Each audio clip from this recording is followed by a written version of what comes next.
আপুকে দেখতাম প্রতিদিন রাতে তেল আর কলা নিয়ে রুমে ঢুকতো, কি আশ্চর্য ব্যাপার। আমি শুধু চিন্তা করতাম কেন এসব করে। আর ঘর থেকে বের হওয়ার সময় সে প্রচন্ড ঘেমে যায়। যাই হোক, আমি ছিলাম এক গরিব ঘরের সন্তান, একদম গরিব ঘরের সন্তান।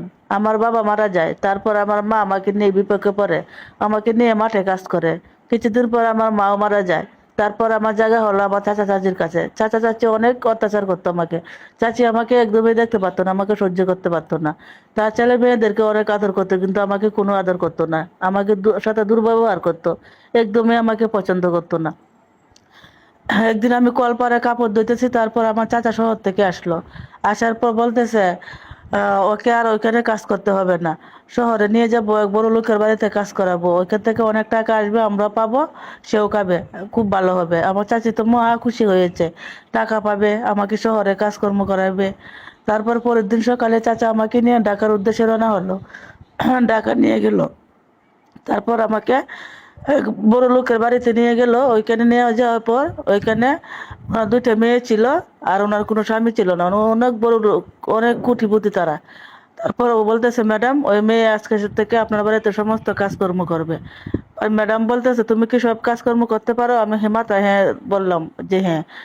পর বললো, আচ্ছা ঠিক আছে, তোমার কাজকর্ম আমি বুঝাই দিই। আমার কাজকর্ম আমাকে বুঝাই দিত। আমার কাজকর্ম বেশি ছিল রান্না করে, রান্না করে কাজকর্ম করতাম। তারপর অনেক কাজকর্ম করতাম।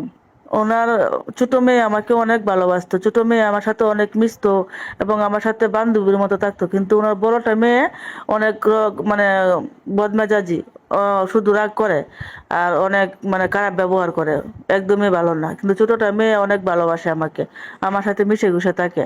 আমি প্রতিদিন কাজকর্ম করে আমি আমার চাচার বাসায় এসে পড়তাম। তারপর আমার চাচা বলতো, তুমি প্রতিদিন রাত্রে সারাদিন কাজ করবো, রাত্রে আমি তোমাকে বাসায় নিয়ে আসবো। তারপর ম্যাডাম বললো, তোমাদের বাসায় আর যেতে হবে না, সে আমাদের বাসায় থাকতে পারবে, ওইখানে আমাদের একটা রুম খালি আছে।